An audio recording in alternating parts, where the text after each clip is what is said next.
तो देवियों और सज्जनों, कैसे हैं आप लोग। उम्मीद है कि बेहतर होंगे। आज की इस वीडियो में हम बात करेंगे स्वदेशी जो है अध्याय उसके वस्तुनिष्ठ अर्थात ऑब्जेक्टिव प्रश्नों की। तो फटाफट से शुरू करते हैं। तो चलिए देख लेते हैं। इसमें हमारा पहला प्रश्न है कि स्वदेशी शीर्षक पाठ के रचनाकार हैं रामघन, मालघन, श्यामघन, प्रेमघन। तो स्वदेशी शीर्षक पाठ के रचनाकार कौन है? Premghan, option D. अगला क्वेश्चन,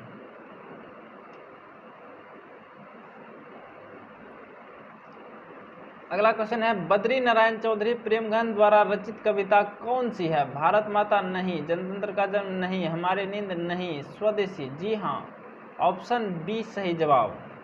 तीसरा प्रश्न है कि स्वदेशी कविता किससे संकलित है? तो यह लिया गया है प्रेमघन सर्वस्व से। कहाँ से लिया गया है? प्रेमघन सर्वस्व से। जब हम कवि परिचय कर रहे थे तभी ये बात बताए थे। चौथा प्रश्न कि बद्री नारायण चौधरी प्रेमघन का जन्म कब हुआ था? तो इनका जन्म हुआ था 1855 ईस्वी में। कब हुआ था? 1855 ईस्वी में। कहाँ हुआ था? मिर्ज़ापुर में। तो 1855 ईस्वी में इनका जन्म हुआ था, ऑप्शन ए। पांचवा नंबर, प्रदेश की विद्या पढ़ने का क्या परिणाम हुआ? सबकी बुद्धि भारतीय हो गई? नहीं। सबकी बुद्धि विदेशी हो गई? हो सकता है। सबकी बुद्धि आध्यात्मिक हो गई? नहीं। उपयुक्त सभी नहीं। तो सबकी बुद्धि विदेशी हो गया। नहीं बोला पढ़ी विद्या प्रदेश की, बुद्धि विदेशी पाए। तो सबका बुद्धि विदेशी हो गया, ऑप्शन बी। अगला प्रश्न, प्रेमघन अपना आदर्श किसे मानते थे? महात्मा गांधी नहीं, विवेकानंद नहीं, रविन्द्रनाथ टैगोर नहीं, भारतेंदु हरिश्चंद्र। काव्य और जीवन दोनों क्षेत्र में भारतेंदु हरिश्चंद्र को अपना आदर्श मानते थे। ये मैंने कवि परिचय में बताया था। सातवां प्रश्न है, प्रेमघन जी किस युग के महत्वपूर्ण कवि थे? छायावादी युग, प्रगतिवादी युग, प्रयोगवादी युग, भारतेंदु युग। तो इसका उत्तर जो है थोड़ा सा दिमाग से उतर रहा है। तो भारतेंदु युग के महत्वपूर्ण कवि थे। क्या होगा? भारतेंदु युग, ऑप्शन डी। प्रेमघन जी भारतेंदु युग के महत्वपूर्ण कवि थे, ऑप्शन डी हो जाएगा इसका सही जवाब। आठवां, आनंद कादम्बिनी मासिक पत्रिका का संपादन किया है किसने? प्रेमघन ने। किसने किया है? प्रेमघन ने, ऑप्शन बी। अब देखते हैं नौवां सवाल। नौवां प्रश्न कहता है कि कवि प्रेमघन के अनुसार अब लोग किस भाषा का अधिक प्रयोग कर रहे हैं? हिंदी नहीं, मगही नहीं, तमिल नहीं, अंग्रेजी। प्रेमघन के अनुसार अब लोग जो है खाली अंग्रेजी भाषा का प्रयोग कर रहे हैं, ऑप्शन सी। 10वां प्रश्न, प्रेमघन साहित्य सम्मेलन के किस अधिवेशन के सभापति रहे थे? तो कलकत्ता अधिवेशन के। किस अधिवेशन के? कलकत्ता अधिवेशन के, ऑप्शन बी। अगला प्रश्न देखते हैं,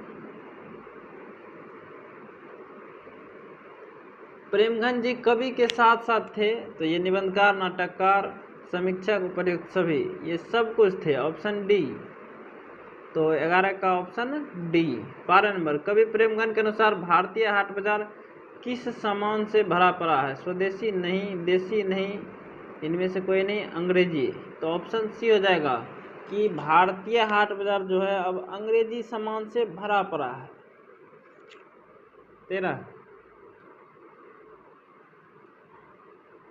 13 नंबर कहता है, रसिक समाज की स्थापना किस कवि ने किया था? यहाँ किए हो गया है तो ने होगा। किस कवि ने किया था? तो प्रेमघन ने। किसने किया था? प्रेमघन ने, 1874 ईस्वी में।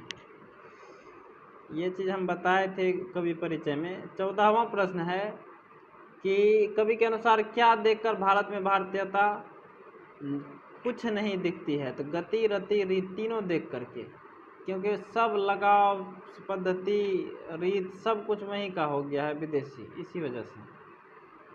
प्रश्न संख्या 15, कवि प्रेमघन के अनुसार भारत के लोग क्या बनकर खुशामद और झूठी प्रशंसा करने में लगे हैं? डफाली, मानहु बने डफाली, तो ऑप्शन सी। 16वां प्रश्न, बोली सकत डैश नहीं अब मिले हिंदू लोग अंग्रेजी भाषण करत अंग्रेजी उपभोग। तो यहाँ होगा बोली सकत हिंदी नहीं अब मिले हिंदू लोग, क्योंकि हिंदुस्तान के लोग तो अब हिंदी बोलिए नहीं सकते हैं, हिंदू लोग क्या खास मिलेगा। तो इसका उत्तर हो जाएगा ऑप्शन सी। अब देखते हैं अगला प्रश्न।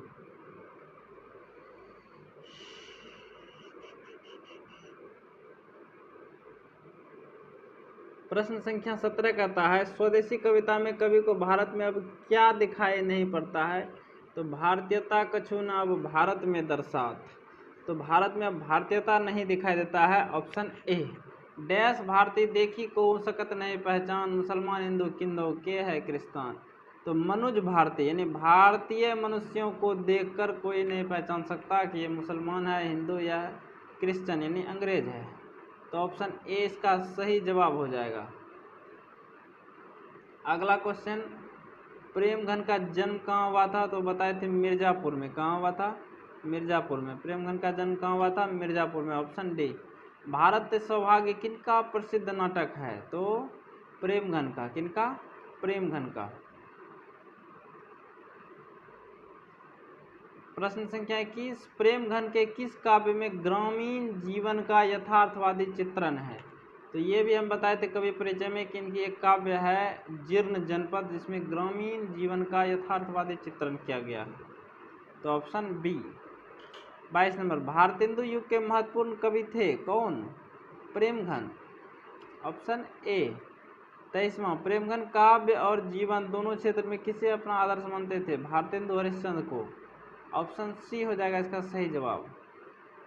प्रश्न संख्या 24, पढ़ी विद्या परदेश की बुद्धि विदेशी पाए, चाल चलन परदेश की गई इन्हें अति भाए। प्रस्तुत पंक्ति किस कविता की है।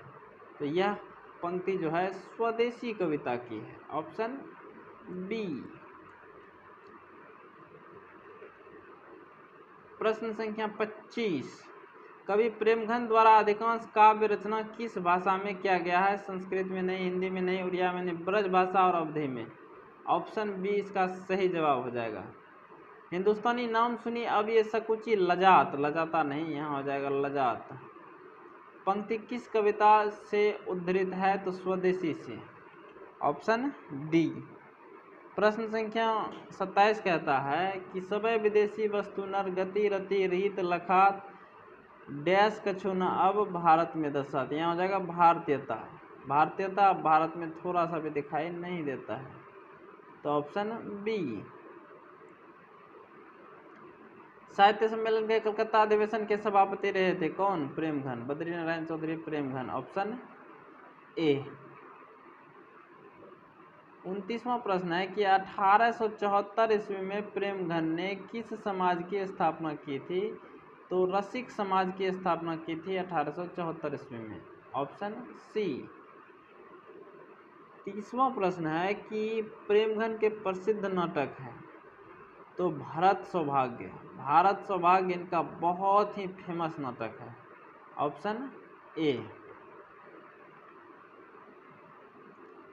31वां प्रश्न कहता है कि पढ़ी विद्या परदेश की बुद्धि विदेशी पाए, चाल चलन परदेश की गई इन्हें अति भाए। यह पंक्ति किस कविता की है। तो स्वदेशी की है। चलिए और एक दो क्वेश्चन बचा हुआ है, इसको भी कर लेते हैं फटाफट से। 32वां कहता है जीर्ण जनपद किस कवि की रचना है। तो बद्री नारायण चौधरी प्रेमघन की। किसकी रचना है। बद्री नारायण चौधरी प्रेमघन की, ऑप्शन ए। स्वदेशी कविता संकलित है कहाँ से। प्रेमघन सर्वस्व से। स्वदेशी कहाँ से लिया गया है। प्रेमघन सर्वस्व से। आखिरी प्रश्न है कि कवि प्रेमघन के अनुसार कौन सी विद्या पढ़कर लोगों की बुद्धि विदेशी हो गई है। छल विद्या नहीं, कपट विद्या नहीं, तकनीकी विद्या नहीं, विदेशी विद्या। बोले थे पढ़ी विद्या परदेश की बुद्धि विदेशी पाए, यानी विदेशी विद्या पढ़ के जो है इनका बुद्धि भी कैसा हो गया, विदेशी हो गया। तो उम्मीद करते हैं कि आपको बेहतरीन समझ में आया होगा। तो आज के लिए दीजिए मुझे इजाज़त। अपना ख्याल रखें, बड़ों का सम्मान करें जय हिंद, जय भारत।